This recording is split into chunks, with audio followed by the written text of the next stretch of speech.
প্রিয় ভর্তি ইচ্ছু ভাই বোনেরা, আজকে আমরা ঢাকা বিশ্ববিদ্যালয়ের সি ইউনিটের 23-24 সেশনের একটি কোশ্চেন সলভ করব। দ্য পুলিশম্যান শূন্যস্থান the thief after a brief chase. So এখানে প্রথমত বলে রাখি, এই আফটারটা কিন্তু এখানে একটা প্রিপজিশন, কারণ এর পরে দেখা যাচ্ছে এ ব্রিফ চেজ, এটা একটা নাউন ফ্রেজ, তার মানে এটা একটা প্রিপজিশন। আমার এই বাক্যটার ভিতরে আমি কোনো ফাইনাইট ভার্ব পেলাম না, সো আমাদের একটি ফাইনাইট ভার্ব এখানটায় লাগবে।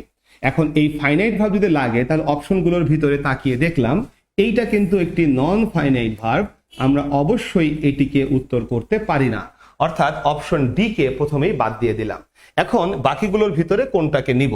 লক্ষ্য করি সাবজেক্ট হচ্ছে পুলিশ ম্যান, এটা হলো থার্ড পারসন সিঙ্গুলার নাম্বার, তাহলে আমরা ক্যাচ এখানে বসাতে পারি না, কারণ থার্ড পারসন সিঙ্গুলার নাম্বার হলে ভার্বের সাথে এস অথবা ইএস যুক্ত হয়, ফলে এ নম্বর অপশনটি আমরা বাদ দিলাম।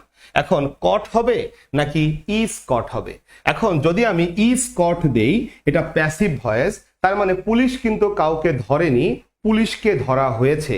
আর যদি পুলিশম্যান কট বলি তাহলে পুলিশম্যান ধরেছিল, দ্য থিপ চোরকে ধরেছিল আফটার এ ব্রিফ চেজ, একটা ছোট ধাওয়া দেওয়ার পরে। তাহলে বোঝাই যাচ্ছে পুলিশ কিন্তু আসলে নিজেই ধরেছে, ইজ কট দিলে পুলিশকে ধরা হয়েছে, ফলে পুলিশকে ধরা হয়েছে এটা নয়, কারণ পুলিশ ধরেছে চোরকে।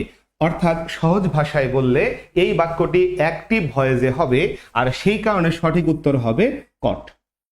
সো এ ধরনের কোশ্চেনগুলো আসলে মূলত আমাদের সেন্টেন্স স্ট্রাকচার টপিক থেকে নেওয়া হয়েছে, পাশাপাশি এই টপিকের আরেকটা ঘটনা আছে, সেটা হলো ভয়েস। সো আমাদের উত্তরটি কোনটা হবে এটা বোঝার জন্য সেন্টেন্স স্ট্রাকচারের পাশাপাশি আমরা কিন্তু ভয়েসকে ইনক্লুড করেছি এবং তারপরে উত্তর করেছি। এই কোশ্চেনগুলো একেবারে জিরো থেকে কিভাবে সলভ করতে হয় সেগুলো আমার অনলাইন অথবা অফলাইন ব্যাচে কিন্তু নিয়মিত শেখানো হয়। সো এইটা পরিপূর্ণরূপে শিখতে, এরকম অসংখ্য কোশ্চেনের সমাধান পেতে অনলাইন অথবা অফলাইনে অবশ্যই কানেক্টেড থাকতে হবে।